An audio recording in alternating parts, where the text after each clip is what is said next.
Bismillahirrahmanirrahim. Alhamdulillahirabbil alamin. Wa bihi nasta'in wal 'aqibatu lil muttaqin. Wa la 'udwana illa 'alal zalimin. Wassalatu wassalamu ala asyrafil anbiya'i wal mursalin wa ala alihi wa sahbihi ajma'in. Rabbi shrah lana sudurana wa yassir lana umurana wahlul 'uqdatam min lisani yafqahu qawlana. Subhanaka la 'ilma lana illa ma 'allamtana innaka antal alimul hakim. Muslimin muslimat dikasihi Allah SWT. Alhamdulillah, kita masih lagi merafakkan kesyukuran kepada Allah SWT kerana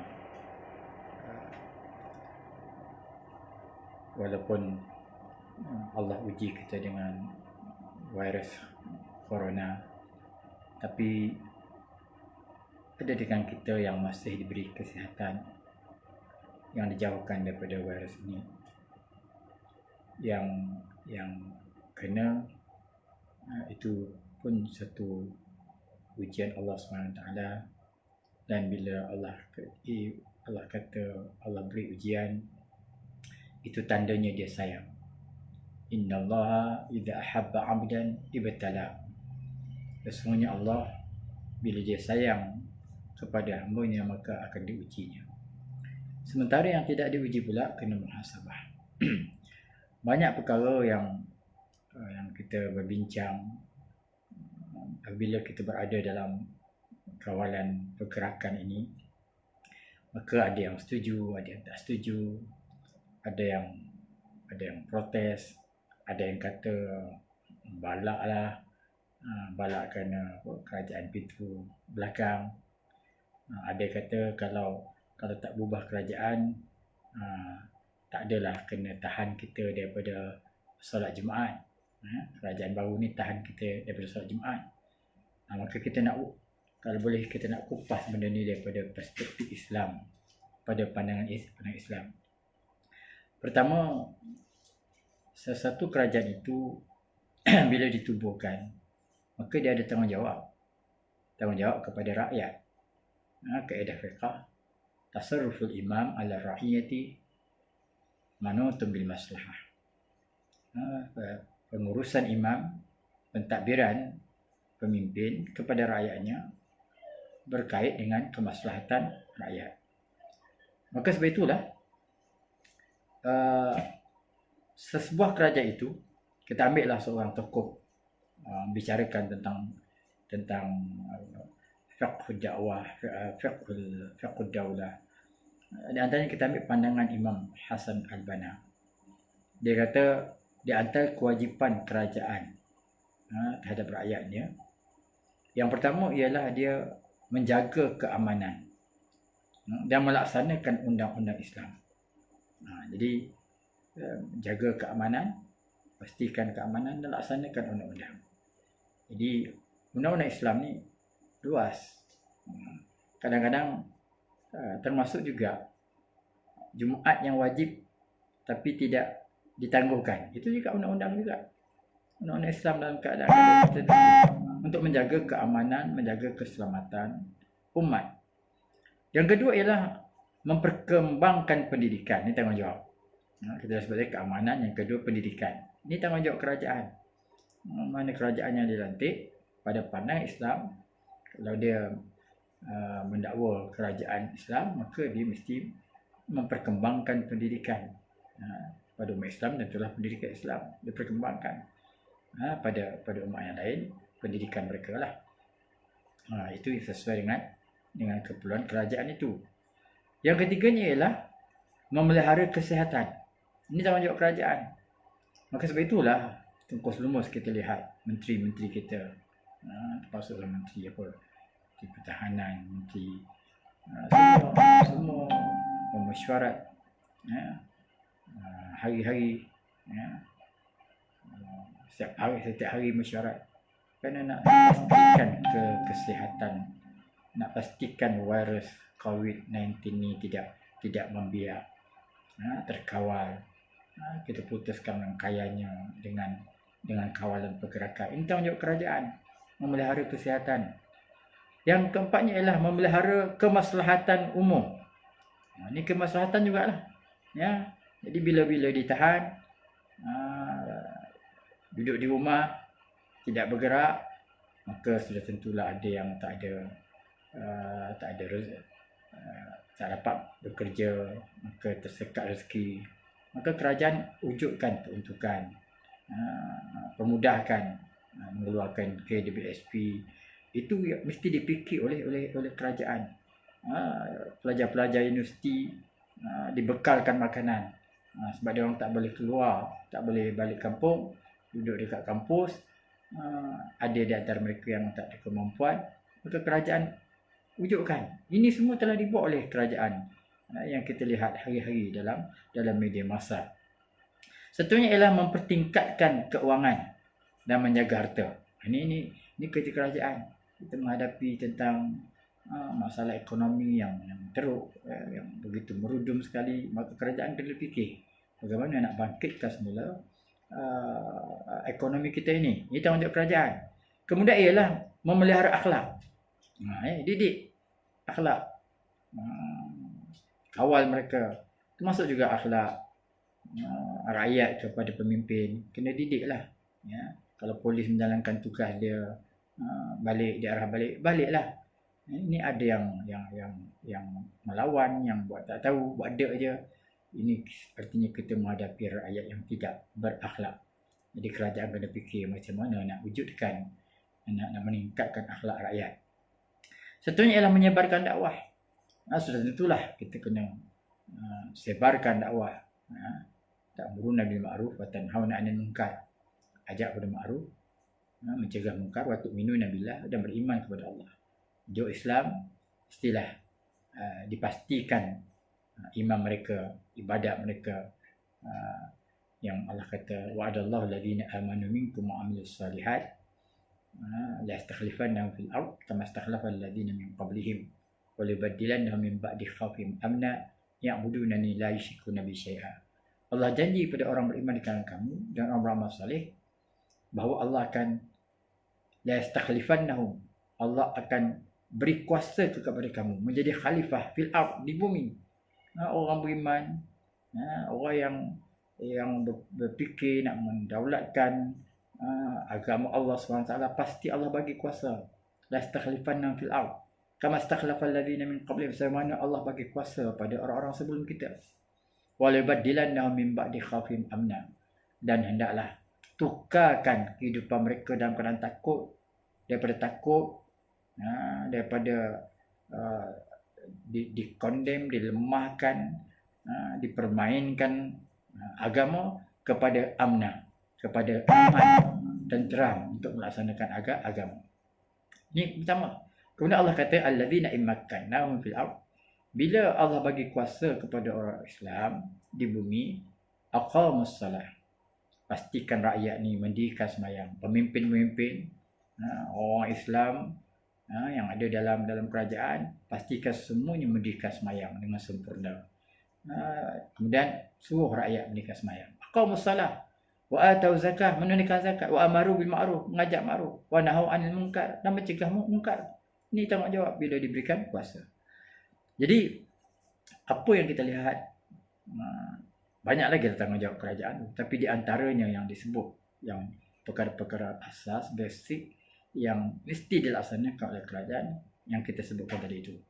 Maka apa yang dibuat oleh kerajaan sekarang ni nampak berada di atas track, atas asas yang kita sebutkan tadi, jaga keamanan, jaga keselamatan, jaga kesihatan. Semua telah buat. Bila diuji kita dengan virus COVID-19 ni, nescaya ternampak, terzahir jelas pada kita, maka semua menteri-menteri, semua orang kerajaan nampak bekerja, ya. Di samping kita tidak lupakan pegawai kesihatan, termasuklah pengarah kesihatan, termasuklah petugas-petugas, termasuklah jurawat-jurawat, dan mereka yang disebut sebagai barisan hadapan. Kita lihat dalam viral bagaimana penatnya mereka bekerja sampai 18 jam.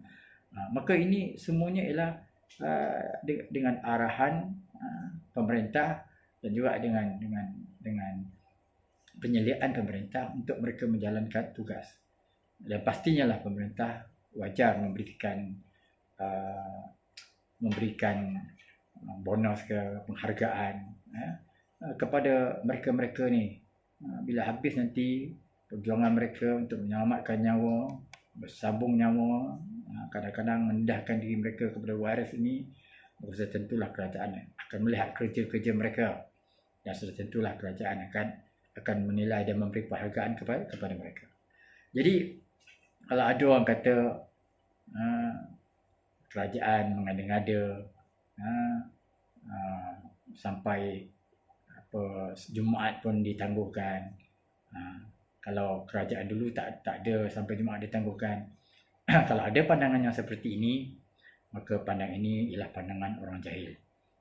Orang yang tak mengerti cara kaedah syarak, sumber hukum, masadir syar'iyah dalam Islam. Jadi sumber syarak ni selain Al-Quran, yang pertama Quran, yang kedua sunnah, hadis, kemudian ijma', kemudian qiyas, kemudian di sana ada istihsan. Istihsan yang empat ni, ini memang sepakat ulama sumber hukum. Apa-apa kalau tengok Quran, tak ada dalam hadis. Kemudian ijma', kalau sepakat ulama maka ia sumber hukum yang disepakati. Kemudian qiyas juga. Qiyas ni benda yang tak ada hukumnya dalam Quran, dalam hadis, tapi ada satu hukum yang alatnya sama. Dia punya sebabnya sama. Itu namanya qiyas. Macam dadah tak dalam Quran, tapi dalam Quran ada cerita arak. Kerana arak menghilang akal, dadah menghilangkan akal, merosakkan badan, merosakkan masyarakat, sama dengan arak, maka dadah hukumnya macam arak. Jadi artinya qiyas. Selain qiyas ni ada istihsan. Istihsan ni segi lughahnya ialah menyangka baik. Artinya kita memindahkan hukum yang kulli kepada juz'i, ataupun kepada kekecualian. Tapi kita tak bincang lagi ni istihsan. Yang satunya masalah mursalah. Mungkin kita nak cerita tentang masalah mursalah. Kemudian di sana ada mazhab sahabat, ada syar'u man qablana. Ini sumber hukum yang khilaf. Yang empat pertama tadi, Quran, hadis, ijma', qiyas, itu sepakat ulama. Ada pun istihsan, dan hari ini kalau kita nak sebut sikit ialah masalah mursalah. Sebab ada kaitannya dengan maslahah yang kita telah sebut beberapa kali dalam ceramah-ceramah yang sebelum ini. Islam ini datang ialah untuk daf'ul mafasid wa jalbul masalih. Menolak kerosakan. Termasuklah kita menolak penyakit, menolak virus ni, membuat peraturan-peraturan, pakai topeng muka, jarak sosial, kemudian kena karantin 14 hari, kena kawalan pergerakan. Itu ialah kerana maslahah yang lebih umum. Jadi kerana kemaslahatan lebih umum, maka kita kena korbankan kemaslahatan yang khusus. Siapa yang tak selesa dikawal, tak boleh bergerak ke sana kemari, tapi dengan pergerakan tu akan menularkan lagi, cepatkan lagi virus tu, maka diadakan peraturan supaya kita nak putuskan rangkaian virus ini. Maka kenapa? Kerana maslahah yang lebih umum, dan kerana ad-darar yuzal, kemudaratan mesti kita hapuskan. Maka sebab itu dalam masadir syariah, selain Quran, sunnah, ijma', qiyas, istihsan, masalah mursalah. Jadi masalah mursalah ini ialah, apa dia masalah mursalah? Masalah mursalah ni ialah diartikan oleh ulama usul fiqh sebagai satu kemaslahatan yang secara hukum tidak disyariatkan oleh syarak. Maksudnya tak ada, kita nak cari dalam Quran dan hadis, tak ada. Serta tidak ada dalil syar'i yang menerangkan atau membatalkannya. Banyak perkara yang dilakukan oleh pemerintah tak ada dalam Quran, dalam hadis. Mana ada tahan 14 hari, tak ada dalam Quran dan hadis. Kalau ada pun Nabi mengajar asas-asas dia. Kalau negeri yang ada balak, maka kau jangan masuk. Kalau kamu telah berada dalam negeri yang ada balak, maka kamu jangan keluar. Tapi kadang-kadang itu kaedah. Kadang-kadang macam kita keluarkan rakyat kita yang berada di Itali, berada dekat negara-negara yang sedang lebih diancam teruk dengan virus ini. Itu tak ada dalil. Tetapi itu ialah maslahah. Dan itu juga termasuk masalah mursalah yang tidak ada dalilnya. Yang kata ya tidak, yang kata wajib tidak, kata haram pun tidak. Maka kita masukkan di bawah kaedah dinamakan masalah mursalah. Jadi masalah itu disebut sebagai mutlak kerana tidak terikat oleh dalil yang mengakuinya atau membatalkannya. Itu masalah mursalah. Kemaslahatan yang umum. Kerana ada di sana kemaslahatan. Walaupun tidak ada dalil yang mewajibkannya atau tidak ada dalil yang melarangnya, membatalkannya. Misalnya ialah kemaslahatan yang diambil oleh para sahabat dalam mensyariatkan penjara contohnya. Dalam Umar diadakan penjara. Tak ada Quran tak sebut, hadis tak sebut, Nabi tak pernah ajar. Tapi Zainal Umar mengadakan penjara. Itu masalah mursalah. Banyak orang buat jenayah ketika itu.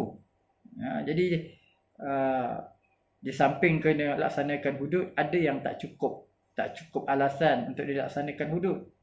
Maka dia kena bayar, kena penjara. Maka diadakan undang-undang. Undang-undang tu pun tak ada dalam Quran. Undang-undang takzir ni. Zaman diadakan kerana kemaslahatan. Ini termasuk dalam masalah mursalah. Adakan penjara, kemudian cetak mata wang. Itu tak ada zaman Nabi, tak ada. Kemudian banyak lagi dalam yang tak ada pada zaman Nabi sallallahu alaihi wasallam, tapi diadakan. Termasuklah dalam muzara'ah, musaqah. Tak ada. Tapi kerana kemaslahatan, maka kerajaan membolehkannya. Termasuk juga membukukan Quran. Tak ada zaman Nabi. Tapi Abu Bakar pun bila disuruh oleh Sayyidina Umar radhiyallahu anhu supaya bukukan Quran, Abu Bakar pun tak nak, ini bid'ah. Tapi akhirnya dipujuk oleh Sayyidina Umar radhiyallahu anhu, Khalifah Rasul, kita kena bukukan Quran. Kerana banyak orang hafaz Quran telah terbunuh, syahid dalam peperangan. Lama-lama nanti hilang Quran. Akhirnya dibukukan Al-Quran. Jadi Quran memang dibukukan semula zaman Nabi, ditulis dalam berselerakan dalam pelepah-pelepah tamar. Inilah yang kita belajar dalam tarikh mazhab. Walaupun ada kita kedengaran ada satu dua ulama mengatakan Quran bukan dah ada zaman mazhab, dah ada zaman Rasulullah sallallahu alaihi wasallam. Jadi ini pada saya pandangan yang ganjil. Ulama-ulama Quran mengatakan memang Quran mula dibukukan pada zaman Abu Bakar As-Siddiq radhiyallahu anhu. Ini juga benda yang tak ada dalil. Nabi tak suruh. Quran tak ada, hadis tak ada, tapi diadakan oleh Khalifah Rasul Sayyidina Abu Bakar As-Siddiq radhiyallahu anhu kerana itulah dia dianggap kemaslahatan ataupun dianggap sebagai masalah mursalah. Tak ada dalil yang menyuruh, tak ada dalil membatalkannya. Itu namanya masalah mursalah. Dan ia merupakan kemaslahatan yang dituntut oleh keadaan darurat, oleh keperluan dan kebaikan. Walaupun tidak disyariatkan hukumnya dan tidak ada bukti syarak yang menunjukkan terhadap boleh tak boleh ataupun menunjukkan tentang salahnya buat benda tu, tetapi ia dianggap sebagai masalah mursalah. Jadi banyak hari ni kita dengar apa aturan yang baru, yang kita dengar macam-macam lah aturan ni, kawalan pergerakan, kemudian duduk di rumah jangan keluar, kemudian apa baru jarak sosial. Ini tak ada dalil pun. Tak ada Quran mengatakan kalau kamu duduklah jauh satu meter. Tak ada. Tapi bila pemerintah mengatakan laksanakan, maka adakah kita terima dalam bentuk pilihan? Boleh tak boleh? Tak, dalam keadaan ini peraturan bila pemerintah mengatakan maka wajib. Ini maslahah dan masalah mursalah. Jadi itu kaitannya masalah mursalah dengan realiti yang kita hadapi pada hari ini. Jadi untuk lebih jelas, definisi masalah mursalah ni bahawa pembentukan hukum dimaksudkan untuk mewujudkan kemaslahatan manusia. Hukum didatangkan. Banyak hukum undang-undang yang dibacakan di parlimen, kemudian dijadikan akta, kalau di negeri dijadikan enactment. Itu tak ada dalam Quran. Tetapi ia menjadi peraturan, undang-undang kerana kemaslahatan manusia. Jadi banyak undang-undang yang baru. Hatta kita lalu jalan raya, nampak lampu merah. Ini tak ada dalam Quran dan hadis. Langgar je. Langgarlah kalau tengah merah tu. Nak kena langgar boleh lah. Jadi artinya mana ada dalilnya? Quran hadis tak ada. Tapi kerana kerajaan mengadakan peraturan itu untuk kemaslahatan, untuk keselamatan, maka wajib dipatuhi, wajib dituruti. Artinya mana-mana undang-undang peraturan yang mendatangkan kebaikan, yang mendatangkan keuntungan, yang menolak kemudaratan. Ini kata Islam, darul mafasid wa jalbul masalih, menolak semua bentuk kerosakan, menolak bentuk pembiakan virus, menolak bentuk-bentuk yang membawa virus ini berkembang, membawa kepada kematian. Jadi kalau dibiarkan begitu saja, maka akan berlakulah virus takkan terkawal kita. Kita masih alhamdulillah kena bersyukur nikmat lagi kerana negara kita mampu lagi membuat peraturan seperti ini. Saya dengar di Pakistan, di Pakistan ke Bangladesh, Pakistan tak salah. Mereka bukan virus tidak berkembang, tapi mereka tak mampu nak sekat rakyat. Kalau mereka kurung rakyat jangan keluar rumah, kerajaan tak mampu nak kasih subsidi, tak mampu nak kasih makan kepada rakyat. Maka sebab itu dia punya pemimpinnya hanya kata pandai-pandailah bawa diri, macam itu. Jadi kita bersyukur kerajaan kita mampu mengadakan peraturan untuk jaga keselamatan. Dalam masa yang sama, bila kita tak boleh cari rezeki, kerajaan jaga kita, bagi bantu subsidi dan sebagainya. Kerajaan arahkan majikan-majikan kena bagi gaji, tak boleh potong gaji. Ini tanggungjawab kerajaan. Ini dia masalah mursalah. Jadi walaupun kadang-kadang kalau majikan kata mana boleh dia 14 hari tak kerja, takkan saya nak bayar gaji juga. Kerajaan lihat, ini peranan kerajaan. Dia kerja tak kerja, sebab kerajaan yang arahkan dia tak kerja, maka kamu sebagai majikan kena bayar juga. Jadi dalam hal ini majikan kena patuh dengan kerajaan. Dan kerajaan pula kena ambil kira lah, mungkin potong cukai ke apa ke, untuk dilihat keperluan bersama, kemaslahatan bersama. Jadi kemaslahatan manusia ini mesti dijaga. Sedangkan kemaslahatan tidak terbatas. Tak dapat kita nak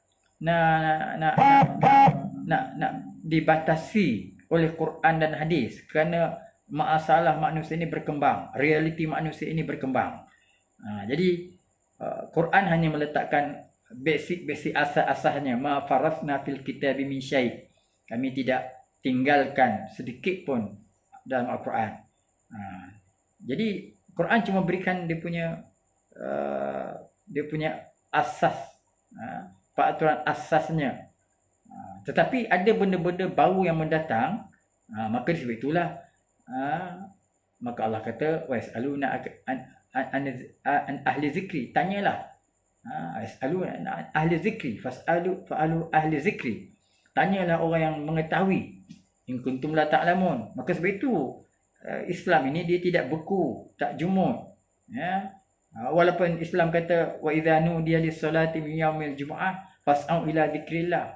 Bila dipanggil, diseru pada hari Jumaat, maka segera fas'au ila zikrillah. Wazarul bai', tinggalkan jual beli. Wajib pergi sembahyang Jumaat. Kalau berjual beli pun ketika sembahyang Jumaat, hukumnya haram. Tiba-tiba kita menghadapi virus, kita menghadapi wabak yang seperti ini, maka kerajaan kata tutup masjid, jangan berjamaah. Kalau sembahyang Jumaat nanti ramai orang datang. Jadi sebab virus ni dia boleh berkembang. Kalau dijarakkan seorang-seorang tu dengan 1 meter, virus ni dikenal dia tak boleh terbang. Dia keluar je, dia turun, jatuh ke bumi. Tapi kalau dalam jarak 1 meter, dia boleh singgah lagi. Maka untuk memastikan dalam solat Jumaat orang duduk semeter memang agak sukar. Jadi tempat-tempat macam itu, maka kerajaan mengatakan tutuplah masjid, tutuplah surau, tutuplah solat Jumaat. Maka ini ialah kerana berdasarkan kaedah hukum, sumber hukum, masalah mursalah dan kaedah fiqh maslahah amal. Jadi keperluan manusia, perkara-perkara yang mendatangi tidak terbatas. Maka tidak boleh kita dibatasi kepada sekadar Quran, hadis saja. Maka disitulah, kan itulah ulama sebagai ulama membenarkan kaedah, memutuskan satu hukum itu berdasarkan kaedah masalah mursalah. Jadi dalam keadaan tertentu, maka masalah mursalah digunakan kaedah ni. Jadi tidak timbul mana boleh suka-hati je nak gugurkan sembahyang Jumaat, sembahyang berjamaah. Dan ada pula yang mengatakan kita sekarang ni takut dengan virus, macam lebih takut daripada Allah. Maka sebab itulah dia peduli apa dia dengan arahan-arahan kerajaan. Kerajaan ni kecil je, Allah lagi besar. Dia kata ini orang jahil. Orang jahil. Orang yang berilmu tak buat macam itu. Dia main belah je, tak peduli kerana dia kata Allah lagi besar. Aku tak takut dengan virus. Aku tak takut dengan polis, tak takut dengan kerajaan, aku takut Allah aja. Maka dia peduli apa dia? Dia nak pergi surau, ke masjid, berjemaah, suka hati dia je. Ini satu golongan. Yang lebih teruk lagi, yang tak ada apa-apa, saja duduk borak-borak di luar, sampai polis suruh pun buat tak tahu je. Dia anggap kecil je polis ini satu tidak memahami tentang kewajipan mentaati kerajaan. Dan kerajaan ada caranya, bukan setakat ada dalam Quran hadis je. Masalah mursalah pun boleh digunakan untuk menjaga kemaslahatan rakyat. Jadi kemaslahatan yang ditetapkan oleh syar'i itu ialah yang mengadakan syariat, iaitu Allah Subhanahu Wa Taala. Jadi dalam berbagai hukum dan dijelaskan ilat, reason, sebab pensyariatannya. Kalau dalam disiplin Islam yang dinamakan dalam ilmu usul fiqh, disebut. Jadi ada sebut apa ilatnya, apa saja bila datang hukum ada ditekankan tentang kenapa hukum itu. Jadi contohnya ialah kalau kenapa, kalau dalam hukum yang jelas, kita bicara dalam maqasid syariah, contohnya kenapa Allah SWT mengenakan hukum potong tangan bagi mencuri. Kerana untuk menyekat, untuk menjaga harta. Kenapa hukum bunuh kepada orang yang membunuh? Kerana nak menjaga nyawa. Jadi sama jugalah hari ni, kita nak jaga nyawa lah ni. Sebab itulah kita tak benarkan orang keluar rumah.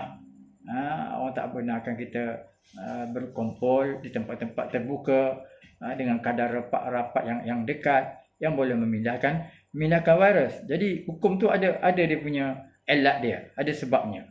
Maka kadang-kadang elat ni kita boleh gunakan. Gunakan secara umum pada perkara-perkara yang tidak ada qat'inya, putusnya, jelasnya dalam Quran, dalam hadis, dalam ijma', dalam qiyas, tapi kita boleh gunakan. Kerana elat, apa sebab kita kena buat kawalan pergerakan? Elatnya ialah untuk menyekat virus ni daripada berkembang. Jadi elat tu kita gunakan. Macam mana juga kaedah qiyas, maka kita boleh gunakan elat ni dalam masalah mursalah. Dan masalah ni ada masalah mu'athar, ya. Masalah mu'athir, masalah yang mu'tabarah, masalah yang diterima. Ada juga masalah mu'allim ataupun mulgha. Masalah kalau hanya untuk kepentingan peribadi, tak bolehlah, ya. Diadakan undang-undang peraturan kerana kepentingan politik, kepentingan orang-orang tertentu, itu tak boleh. Tapi kalau diadakan peraturan undang-undang kerana kepentingan awam, kepentingan rakyat, kepentingan orang ramai, maka itulah dia masalah mursalah. Kalau yang kedua ni ialah itu namanya masalah mu'athir, yang muktabar, yang diterima. Yang kedua ni masalah mu'allim, ini ialah yang dicela, yang tidak diterima. Itu hanya untuk kepentingan pribadi, individu yang tertentu, ataupun kalau ini kepentingan politik, tak bolehlah. Jadi kita jangan jadikan perkara-perkara politik dengan mengabaikan perkara-perkara kemaslahatan, dengan mengorbankan kemaslahatan umum. Ya. Jadi saya tak betul lah kalau ada orang kata kalau kerajaan dulu mentadbir, maka tak adalah disekat orang sembahyang Jumaat. Jadi maksudnya kalau artinya kerajaan tak berubah, artinya orang akan sembahyang Jumaat lah. Artinya tak ada kawalan pergerakan ni. Tak ada penggunaan polis, penggunaan tentera untuk orang patuh kepada peraturan ni. Jadi kalau itu berlaku, maka tentu kita akan jadi macam Itali. Jadi negara-negara yang tidak terkawal lagi. Ya, ini pun kita dalam keadaan kawal pun dia berkembang sampai 1000 lebih dah sekarang ni. Bayangkan kalau kita tidak kawal. Jadi ucapan-ucapan seperti itu ialah ucapan orang yang tidak mengerti kaedah pembentukan hukum dalam Islam. Ya, bukan sekadar bila Jumaat tu wajib, tak boleh kita kena kekalkan Jumaat. Jadi kerajaan hari ni berdosa kerana menghalau orang Jumaat. Itu orang jahil. Begitu juga kalau kita peduli apa, bolehlah ya, kita nak berdakwah ni, kita nak khuruj.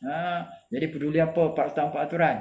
Jangan. Itu orang jahil. Tak guna dia keluar berdakwah dalam keadaan dia tidak patuh pada pemerintah, undang-undang yang diadakan oleh pemerintah berdasarkan masalah mursalah untuk kemaslahatan umum, kemaslahatan rakyat. Jadi dalil ulama tentang menggunakan masalah mursalah ialah ada kejadian yang tidak ada hukumnya dalam nas. Ada banyak perkara yang tidak ada dalil dalam nas. Tak ada dalil dalam ijma'.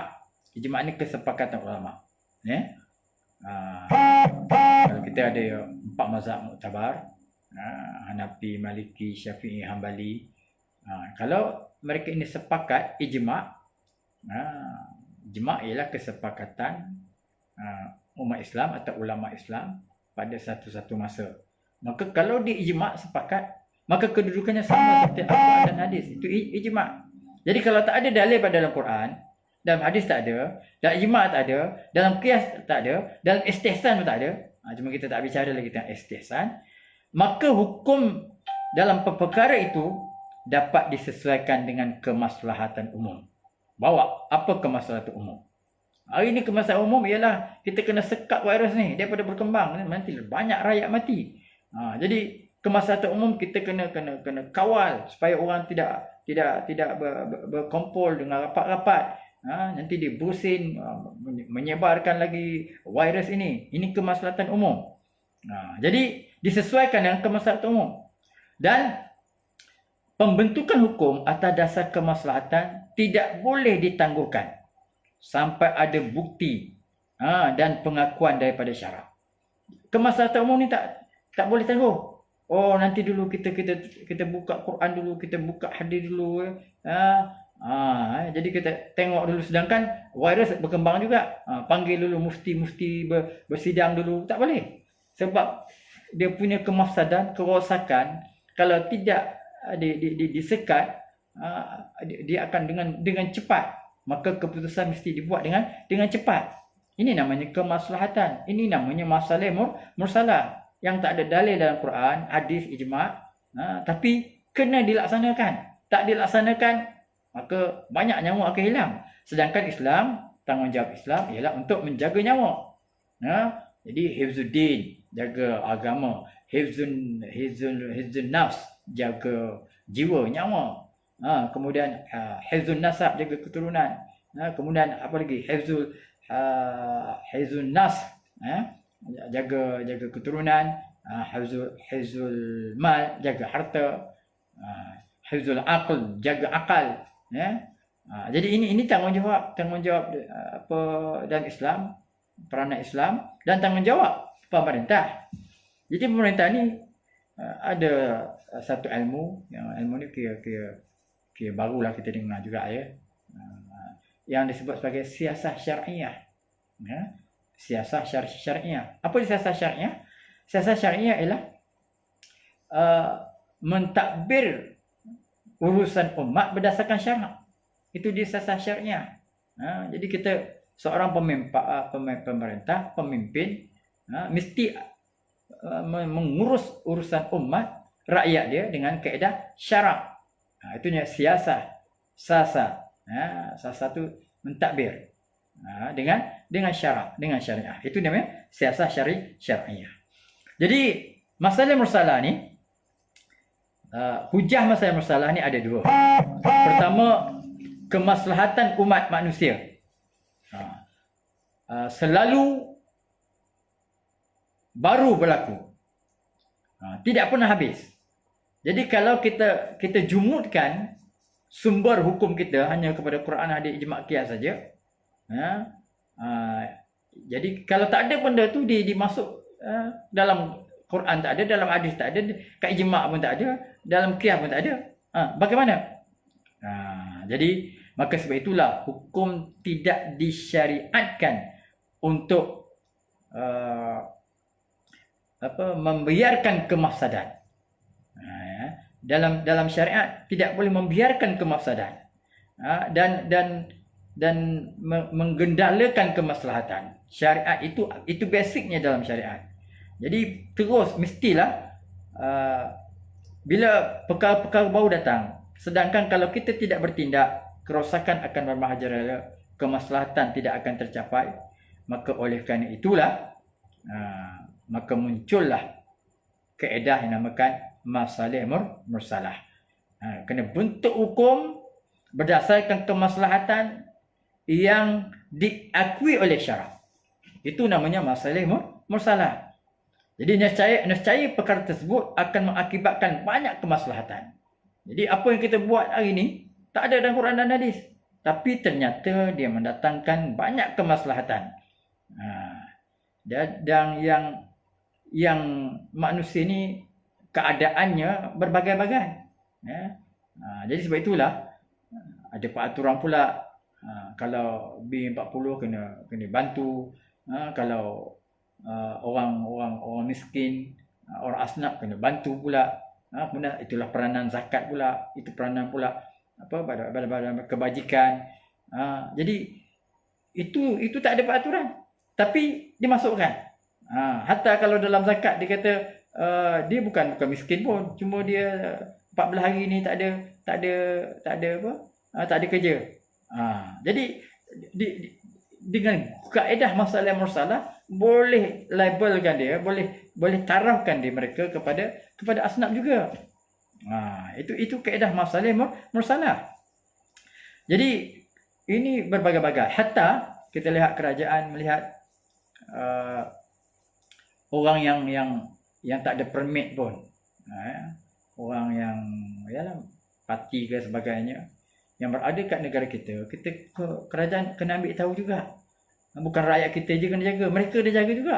Sebab kalau kita tak jaga mereka, kalau berkembang di kalangan mereka dan mereka pula bercampur pula dengan rakyat kita, maka akan mendatangkan kerosakan kepada satu negara kita.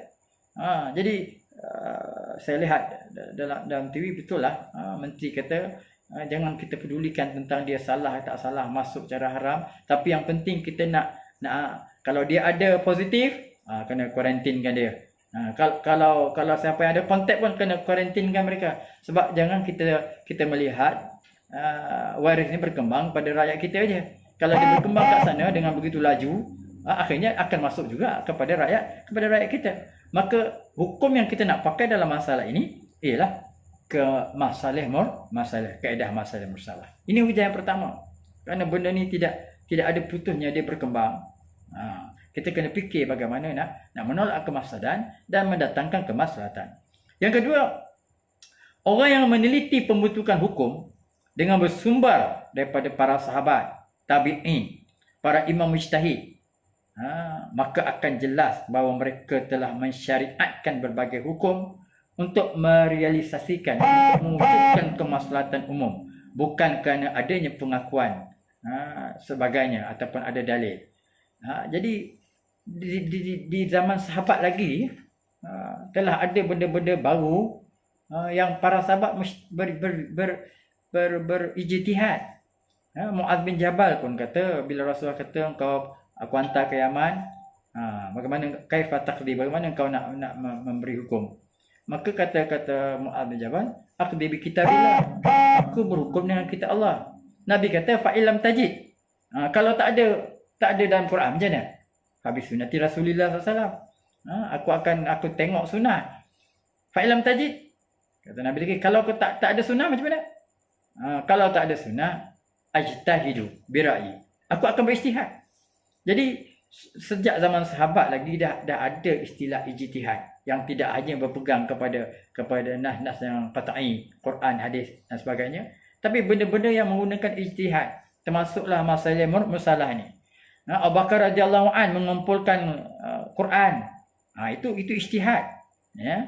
Setelah diberi dorongan oleh Sayyidina Umar radhiyallahu an, memerangi orang yang tak bayar zakat zaman Abu Bakar. Nabi tak suruh pun bunuh orang tak bayar zakat.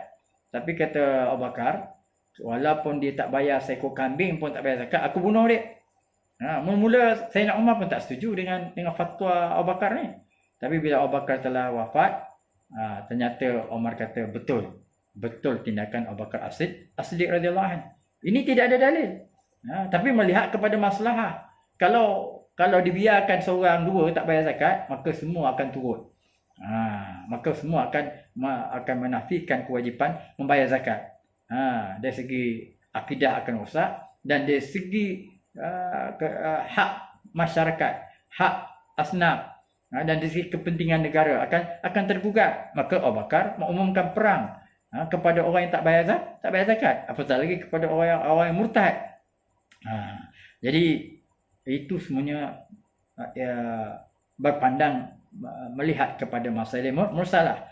Sebenarnya Sayyidina Osman menghimpunkan kaum muslimin dengan satu mazhab.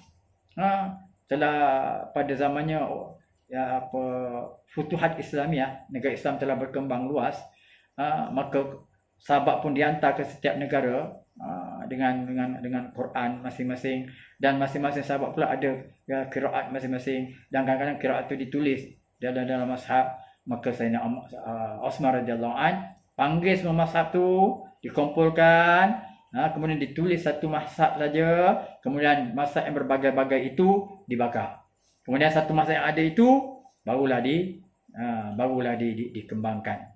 Dan kalau kita memahami qiraat pula, ada juga mazhab berbeza, mazhab Syam dengan mazhab Madinah lain.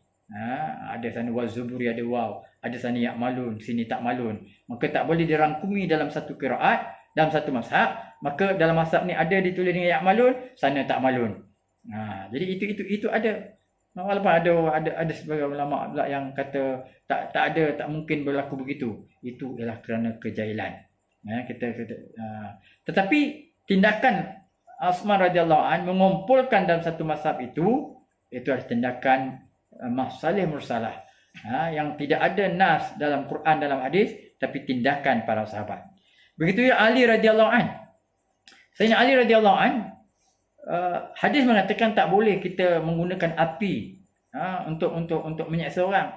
Tapi Sayyidina Ali dalam satu peperangan, Sayyidina Ali radhiyallahu anhu membakar pengkhianat daripada kalangan Syiah Rafidah. Sayyidina Ali bakar dia. Itu kalau ikut bercanggah pula dengan nas. Tapi ketika itu kalau Ali tidak perkenalkan undang-undang itu, hukum yang seperti itu, maka orang makin menjadi-jadi. Makin menjadi-jadi melanggar perintah, makin menjadi-jadi melakukan pengkhianatan. Jadi ini dalil ini menunjukkan bahawa para sahabat juga mengadakan masalih mursalah. Begitulah seterusnya para tabi'in.